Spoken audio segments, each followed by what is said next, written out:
ڕاگەیاندراوی کۆمەڵێک لە ڕۆناگبیرانی شاری هەولێر سەبارەت بە دەستگیرکردنی دوو ئەندام پەرلەمانی هەدەپا لەلایەن ڕژێمی ئەردوگانەوە.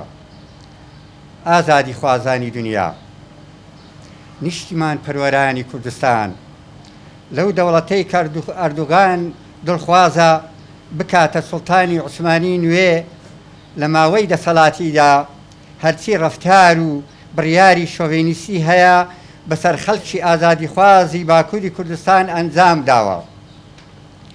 بێگوێدانە یاسا و ڕێسانی نێو دەوڵەتیەکان تەنانەت ئەو یاسایانەی کە بە قەڵەمی خۆیان مۆریان کردووە لەسەر کردووە ئەوە تا لە ڕۆژی چاری ئەم مانگا دوای ئەوەی پارێزبەندی پەرلەمانیان لێسەندنەوە دەستەیەک لە هەیتەکانی ئەردوگان هەڵیان کوتاوەتە سەر دوو ئەندام پەرلەمانی هەدەپەی ئەم خولەیە.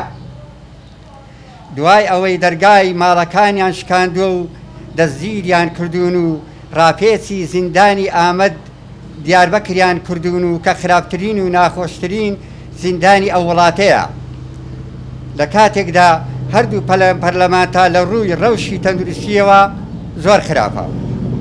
لە هەمان کاتدا ئەندام پەرلەمانەکەی جەهەپا کە لەگەڵ ئەو دوو ئەندام پەرلەمانە کووردا بڕیاری دادگایی بۆ دەرچووە لە ماڵەکەی خۆی دەست بەسەرە و لێرەدا ئەوە دەگەیەنی کە لە دادگای تورکیا بانێک کەوتوو هەوا. ئێمەش لێرەدا ڕای دەگەیەنین. یەکەم، زۆر بە توندی تاوانباری لێسەندنەوەی پارێزبەندی پەرلەمانی و دەستگیرکردنی ئەو دوو ئەندام پەرلەمانەی ئامەد، موسا فارس ئۆغلۆ و لەیلا گۆڤەن دەکەین بە بڕیارێکی نادادوەر و نایەکسانی دادەنین. دوو، پشتیوانی لە خەباتی بزوتنەوەی نیشتیمانی کوردستان لە باکووری کوردستان دەکەین، بە تایبەتی هەڤاڵانی هەدەپە دەکەین و داخوازین لە نیشتیمان پەروەرانی کوردستان پشتیوانیان بکەن لە بەرامبەر ئەو زۆرداریەی ئەردوگان دەیان کاتە سەر. سێ، داوا لە دەستگانی دەوڵەتیەکانی دنیا و خەمخۆرانی مافی مرۆڤ و ئەوانەی دژایەتی ڕەگەزپەرستی و داگیرکردنی خاچی گەڵان دەکەن دەنگ لە بەرامبەر پێشێلکاریەکانی ئەردوغان هەڵبڕن و سنوورێک بۆی دابنێن. هەشتی حوزەیرانی 2005 هەولێر. ji bo taybet endam parlamenterek her sê endam parlamenterek li Bakur ji endam parlamenteriyek xistin û taybet du hebjê ji bo endam parlamenterê HDP li vê derê serdanek li navenda me çêbiye.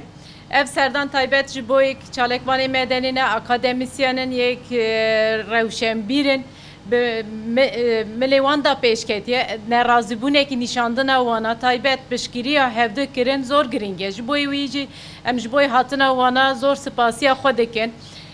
Rojek welê taybet ser destkeftiyê Kurda êrişekî welê gewre hebûnê piştgiriya hevdû kirin, gel hevdû xuya kirin. Eva hemberê dijmin çi qasî em xortin wiya dide nîşandinê û çi qasî em doza xwe re heqin û vê tekoşînê re çi qasî em bêjin bi xuyê biryarin viya vê derê de bêtir dide nîşandinê. Em vê riha jî hemû cureva çalekî em berdewam bikin û hetanî hem azadiya wana hem ji bo rengekî bî rengî bêqanûnî endam parlamenteriyê wekî dinê jî nekevin çalekiya û ji bo demokrasiyê tekoşîna xwe mîna HDP jî em ê berdewam bikin.